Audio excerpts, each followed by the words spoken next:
Álvaro Climent Guimera, analista independiente. Álvaro, muy buenos días. Hola, muy buenos días.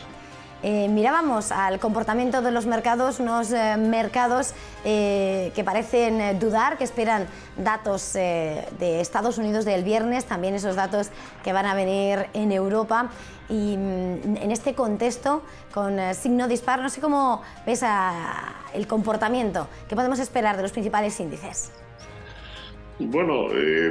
ayer tuvimos una sesión, yo creo que nos recuerda una vez más, como habéis comentado en las noticias, que tenemos un virus encima de la mesa difícil de controlar, ¿no? Y que muchas veces está condicionando la evolución de los mercados. Es decir, en el caso español, ya lo habéis comentado, el impacto en el sector turístico,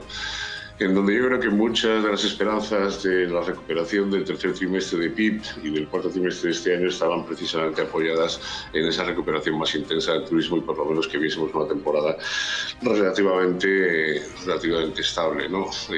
Los datos nos han confirmado que no va a ser así, es decir, las restricciones a la movilidad que estamos viendo al turismo británico, que recordemos que para España es uno de los más fundamentales, representa el 22% de todo el turismo que recibimos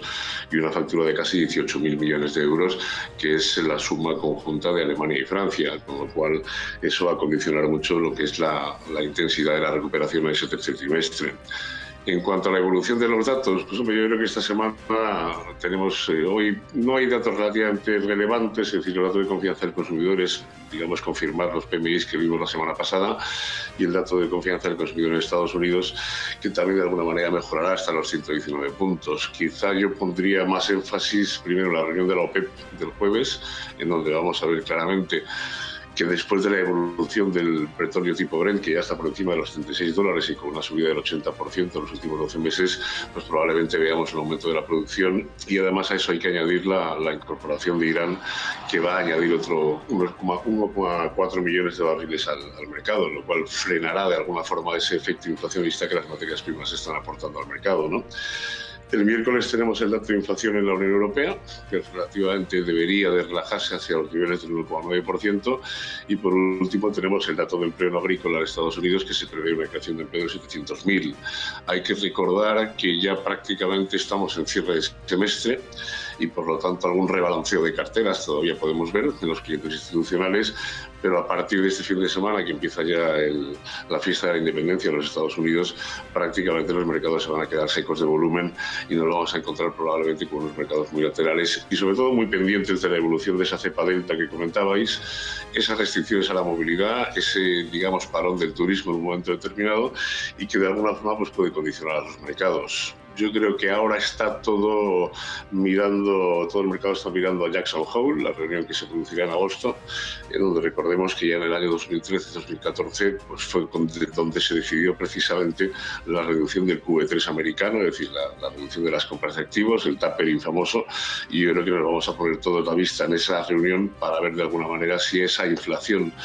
que tenemos encima de la mesa es más coyuntural que estructural, que eso parece, por lo menos por los mensajes que mandan los bancos centrales, y veremos realmente poner una fecha en ese tapering y cuándo empezarán a reducirse las compras por parte de la Fed americana, lo cual va a marcar una tendencia a la evolución de los tipos de interés. En este contexto económico estamos viendo a un IBEX 35 pelearse con los 9.000. No sé en el análisis cómo ves al selectivo. Yo sigo siendo muy positivo en el IBEX 35. De hecho, si vemos un poco la comparativa de ratios con respecto a la media europea, es decir, el mercado español sigue estando relativamente barato. El problema que tenemos es que tenemos un índice muy bancarizado y también muy expuesto al sector servicios, que en este momento es el que está ahora mismo puesto en la duda con la evolución de la cepa delta, sobre todo lo que es el sector servicios y el sector turístico. Ya vimos ayer claramente la reacción de los mercados es inmediata en el momento que se ve cualquier limitación a la movilidad o cualquier veto probablemente al turismo, claramente los mercados se descargan en aquellos valores que han tenido una evolución muy buena desde noviembre del año pasado. Recordemos que todavía tienen mucho potencial, pero claro, tiene que, digamos, estabilizarse precisamente la situación, digamos, del virus para que podamos ver una cierta estimación de datos que permitan pues seguir empujando estos valores hasta final de año. Yo creo que seguiremos viendo un índice todavía relativamente fuerte. Es decir, hay mucha liquidez en el mercado. Hay que recordar que hay un ahorro forzoso por la pandemia de casi 60.000 millones de euros que en algún momento determinado vendrá al mercado y que se convertirá precisamente como protección a esa inflación que ha venido de alguna manera para quedarse, no en excesos cercanos al 5%, sino en 1,5-2%, pues al final ese ahorro que está en depósitos ahora mismo y que no está rentando, sino que incluso tiene un cierto coste, probablemente pues acabe invertido en activos financieros. Yo sigo siendo positivo y creo que todavía la bolsa española tiene recorrido. Estamos pendientes, hablabas del sector bancario en cuanto a que el IBEX está muy bancarizado. Querría hacer un apunte sobre el sector, pero antes no querría dejar de mirar al sector tecnológico, no solo porque bueno, estamos pendientes de todas esas novedades tecnológicas del Mobile World Congress, sino también por esas noticias que hemos conocido en las últimas horas de cómo Facebook, tras la justicia de Estados Unidos haber rechazado 2 demandas contra Facebook por monopolio, y esas buenas noticias que han acompañado a la compañía le han convertido en una compañía ya por capitalización billonaria.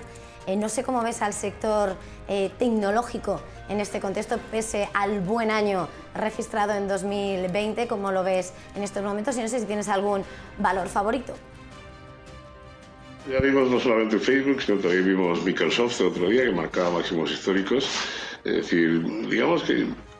se han invertido otra vez las tendencias, ¿no? Desde el final del año pasado y principios de este año, en donde los movimientos se vieron que precisamente se iban hacia valores del sector financiero, hacia valores cíclicos, se abandonaba de alguna forma las posiciones en el sector tecnológico. Creo que volvemos otra vez a mirar al sector tecnológico con cierto cariño, aun a pesar de las valoraciones que están mostrando la gran mayoría de los valores. Es decir, si miramos un poco el destino de los fondos que van a venir de Europa y todas las salidas que se están dando, están muy basados precisamente en la innovación y la tecnología al margen de las energías renovables, con lo cual me da la impresión de que ese tipo de compañías siguen teniendo todavía capacidad de seguir creciendo, sobre todo con crecimientos importantes, y ese, digamos, influjo de nuevos fondos va a permitir que pues esos desarrollos en innovación y tecnología sigan avanzando y permitan de alguna forma que estas compañías sigan siendo líderes del mercado y con unas capitalizaciones que a veces hasta asustan, ¿no? Cuando las comparas con la capitalización del mercado español, prácticamente una de ellas solamente es 2 veces el mercado español. Yo sigo pensando que van a seguir tirando. Creo que la propia Microsoft puede tener mucho recorrido. Facebook, vamos a verlo, es decir, de momento ha consolidado un máximo importante, pero yo creo que de alguna forma nos metemos ahora en el periodo estival,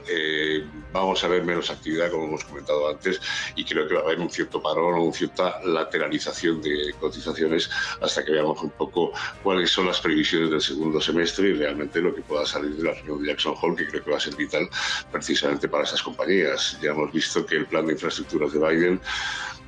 que era muy ambicioso inicialmente, se ha recortado sustancialmente y eso va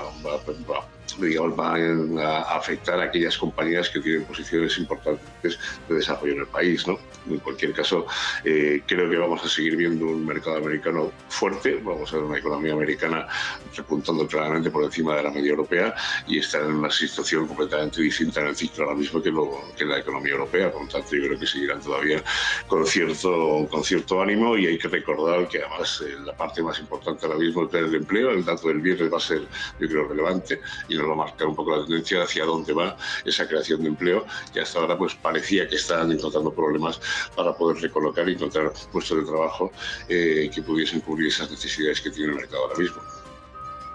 Acaba el tiempo, se me quedan temas sobre la mesa, pero no podemos seguir con ellos. Álvaro Climent, analista independiente, muchísimas gracias por acompañarnos esta mañana, por madrugar y ayudarnos a comprender lo que está pasando en el mercado. Feliz jornada, feliz negocio. Ha sido un placer. Feliz jornada, buenos días.